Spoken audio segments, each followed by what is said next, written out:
You're listening to the Deltek Podcast, the show for leaders in project-driven industries where the stakes are always high and the margin for error is zero. In every episode, we bring you the data, the experts, and the insights that help you lead with speed, clarity, and control. Now, let's get into it.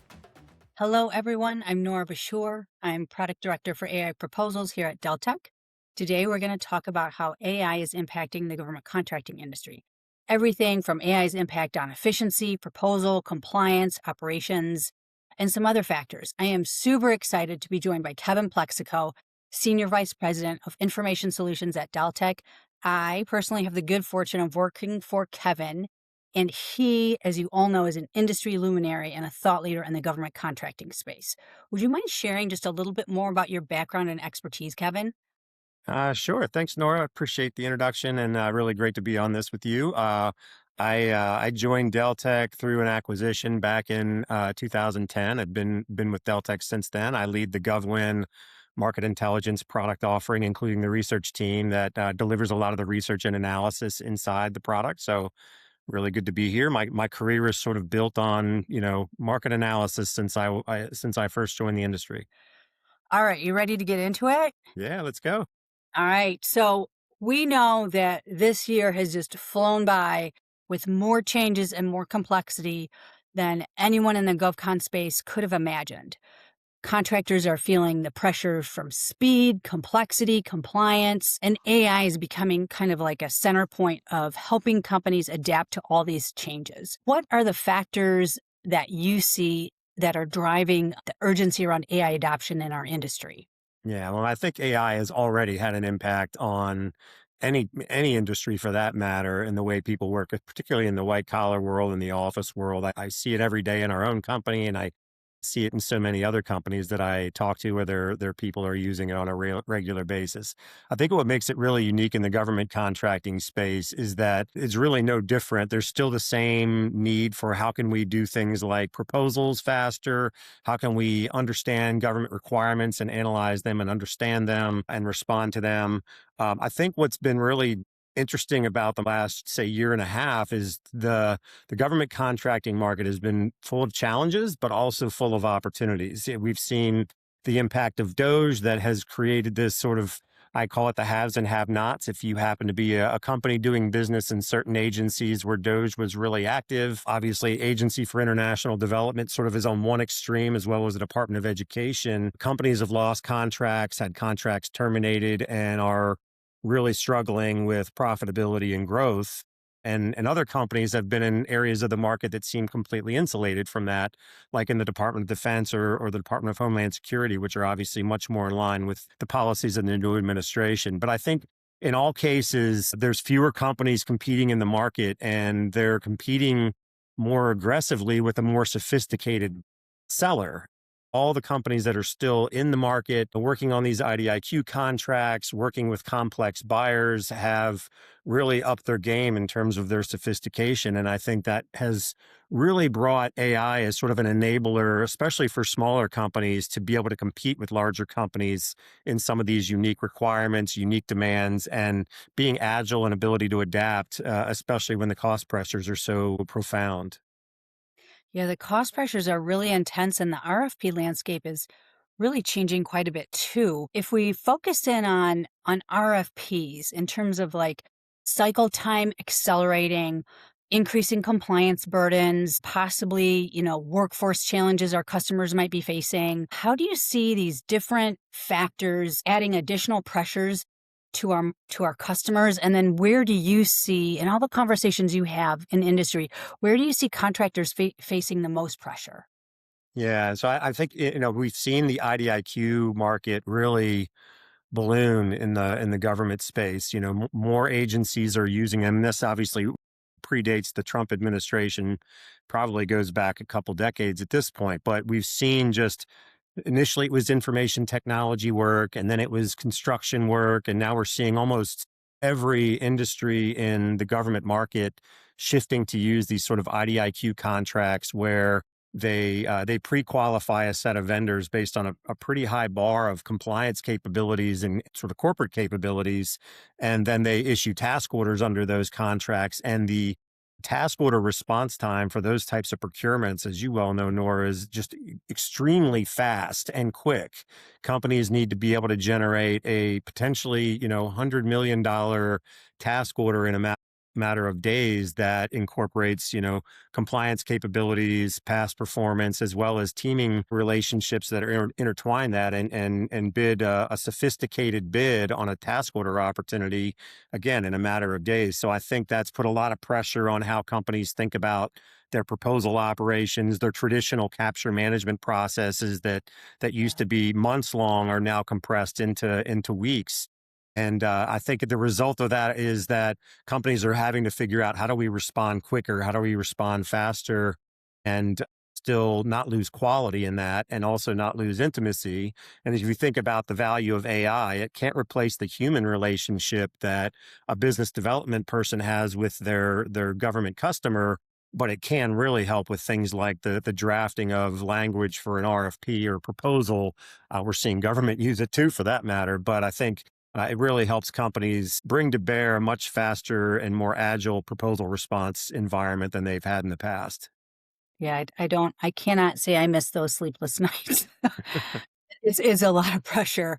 And if we focus on AI and proposal and AI and operations, those definitely kind of go hand in hand, even though they're on a little bit of a different cadence. I'm wondering if you have any insight into the different company sizes, how they're adopting AI, how they're adapting to these pressures, which segment.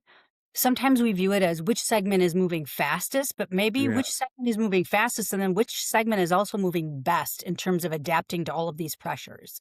Yeah, I do think this is an area where small businesses do have an advantage. I mean, they can take advantage of these solutions where you have somebody who's sort of an entrepreneurial mindset CEO, or maybe has a relatively small business development staff, can really take advantage of these tools pretty quickly, and be efficient and effective pretty quickly, especially if they have the right relationship and contract in place with their AI provider to make sure their information is protected, and their content isn't used for other companies, all the things that people are concerned about. Small businesses have the same opportunity to negotiate those agreements with firms like OpenAI and Anthropic and Microsoft, just like others do. And large businesses, I think, they have much more governance, much more compliance oversight, and also much more complex organization structures, where I think they feel a need to be much more methodical in their rollout strategy than a small business. So small businesses have the ability of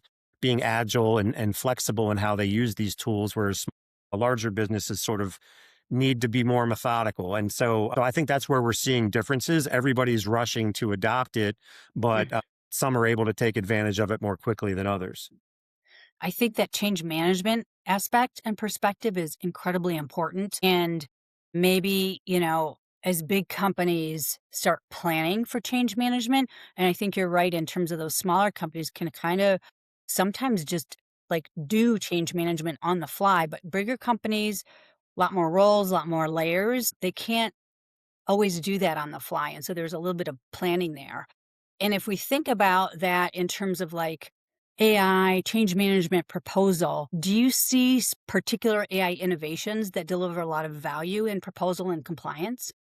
I mean, obviously, anything in the world of drafting extensive content, right? So proposal writing clearly is sort of an easy one to pick off as an opportunity. But I think it's also, many contracts have requirements for reporting on progress, reporting on how they're subcontracting. I think all those areas are areas that AI can help, where you have examples of structured documents that are what you've provided in the past, that here's what we look at the model and here's the new information. There's really an opportunity to leverage AI for those use cases. One thing that I would distinguish in terms of AI, I know there's like a lot of fear of AI sort of replacing certain systems, but if you think about the way government operates, most of these business system requirements, whether it be a cost accounting system or an earned value management system, they're designed to work in a very specific way, and auditors are designed to assess them in a very specific way. So it's not like you can just use an AI tool to replace those systems. I think where there's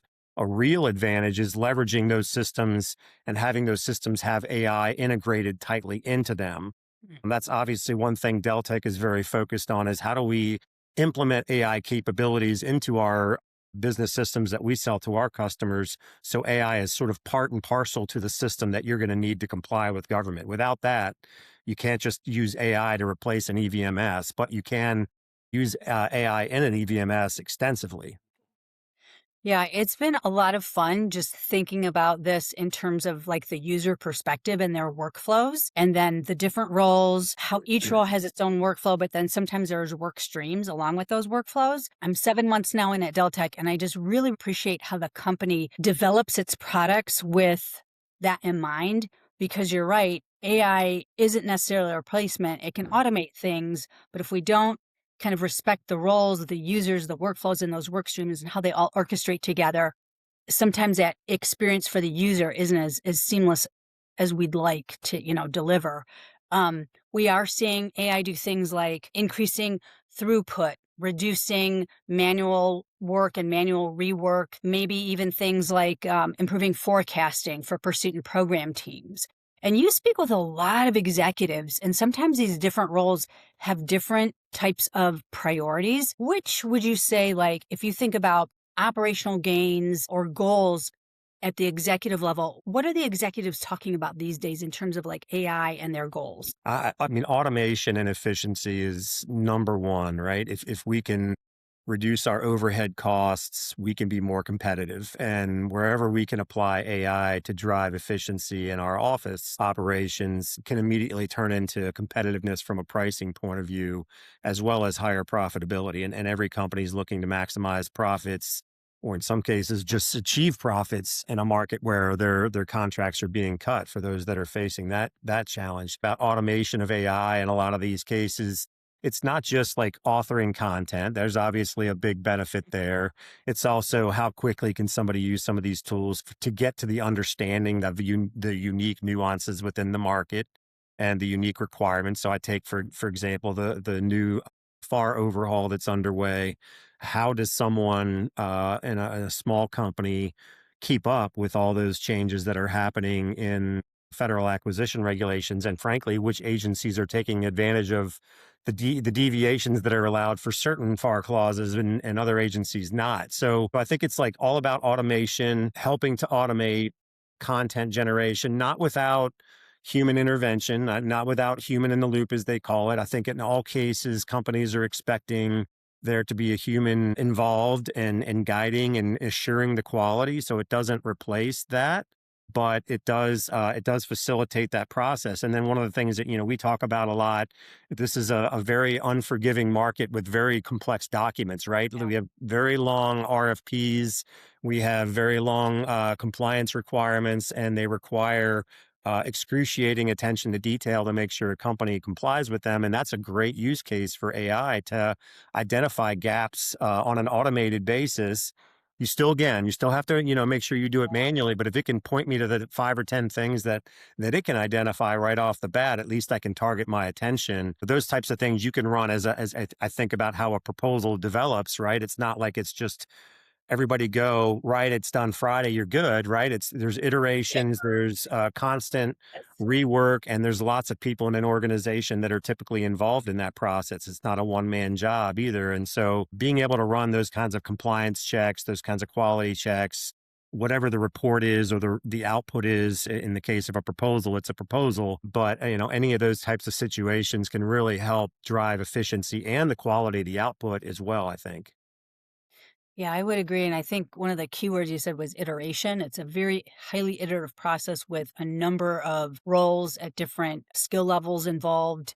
And when I worked in healthcare, we had this phrase where we talked about using providers to the top of their license. And I view AI kind of as that great cognitive amplifier that you spoke of in terms of helping people perform to the top of their skill set.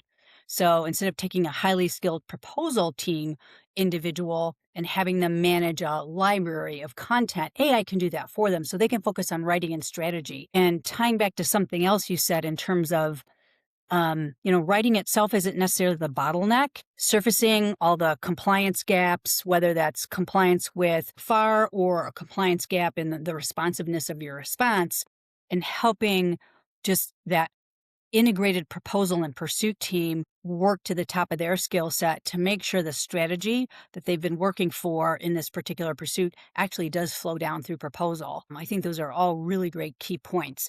Would you mind if I pivoted to the clarity findings? Are we allowed to talk about that? Okay. Yeah, I was hoping you can give us like a sneak peek, like early trends, early themes, key points. Sure. So let me just maybe take a step back on what clarity is, right? So we do an annual study. It's basically a benchmarking of government contractors to understand from their perspective what are the challenges in the industry, and this is focused around different business functions from financial operations, compliance, their project management and program management practices, obviously their business development practices. So we basically take the temperature of hundreds of companies in the market to understand what they're dealing with and what they're facing, and also, frankly, how they're responding. And then we can use that to say, who are the companies that are high performers and what are they specifically doing? And so I think there's a few learnings. One of them is, they have shared it's a challenging market, but they are optimistic about growth, and they're looking to find that growth through diversification. And I don't think that should be much of a surprise given the environment we just came from, where the Trump administration clearly is changing priorities, which are having a profound impact on the direction of specific agency budgets.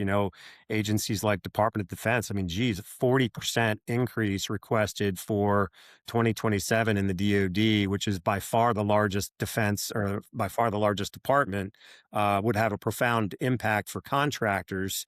But if you're doing business in civilian agencies, how easy is it for them to pivot over to this environment? So M&A obviously is an area that, mid-size and larger companies are looking at as a way to get there faster. I used to have an old CEO boss who said, hey, it's always nice to achieve the accomplishment of climbing the mountain organically, but sometimes when somebody can bring a helicopter and fly you to the top, it's a lot faster, right? So that's where M&A can really have a big impact quickly. For a lot of smaller companies, there's a maturing process that has to take place, particularly around compliance, to do business in agencies like the Department of Defense and DHS, where they do have more rigorous requirements, and sometimes those requirements are very different than what they might have dealt with in the civilian agencies. And so there's a critical component to fostering that compliance capability. There's a lot of focus on automation. How can we get there faster? There's a lot of focus on teaming relationships and how do we develop the right teaming relationships to be successful. And I don't want to talk too much about the elephant in the room around small business policies, but those have changed profoundly as well, where the DoD was one of the biggest users of 8A companies, and now they're putting a lot of scrutiny on the 8A program itself, which I think is really discouraging the acquisition workforce from using that channel as a big channel. But I think the long story short is companies are expecting growth. They're optimistic about the market, but recognizing they have to make some profound changes to the business to capture it through diversification, M&A, and teaming relationships to help them get there faster. That's incredible insight across the entire GovCon industry. Could I ask a question about clarity findings as they pertain to AI adoption and digital maturity? Yeah. Do you have any insights you could share there? Yeah, it's probably not earth-shattering, but we're seeing companies really lean into this. I wouldn't say most of them are at a point where they feel like they're done, right? They're progressing. They know that it requires a significant investment. And I think the tools like, ChatGPT and Anthropic Claude, they get you so far in terms of personal use cases, but until those tools are really built into systems, it's really hard to unlock the real value of AI in sort of a corporate maturity environment. And I think that's where companies are looking to get to that stage. Like, how do we get beyond just individuals using ChatGPT and Claude for personal use productivity, which again is valuable and impactful, but we need to get it into our corporate systems. How can we help it, like with our quarterly closing process for our books, or how can we help it with our proposals or our internal reporting that we do for investors or whoever, the board is, that kind of thing. And I think that's where companies are looking to mature in the next stage. And that's what Clarity told us. Yeah, I think those are all really great high ROI use cases. We're also seeing industry get away from like cobbling tech stacks to adopting integrated platforms. because the demand to support and scale growth and operations directly impacts their ability to provide long-term value. If you had to give one or two pieces of advice for leaders trying to modernize right now, what would that be? Well, I think to me, the interesting thing is the intersection of AI and cybersecurity. If you looked at the IT section of Clarity, the last several years, that the main challenge and priority for companies in their IT organization was cybersecurity and cybersecurity compliance, right? So CMMC has been coming for years. It's finally here. FedRAMP has been developing and evolving, and companies are embracing that as a way of satisfying government requirements in a secure and cyber secure world that agencies are demanding. So I think there's a lot of still maturing to be done there. But at the same time, as you're looking to integrate these AI capabilities, it needs to be done with the mindset of, I can't take a step back from a security point of view to adopt this. It's got to come with me. So having FedRAMP capabilities or CMMC compliant capabilities in my AI tools working in that environment is a critical requirement for companies. And I think that's going to be one of the key things that leaders in the market are going to have to really be mindful of is making sure that as they're bringing AI along as quickly as they can, they're not doing it at compromising their sort of cybersecurity gains that they've made the last several years.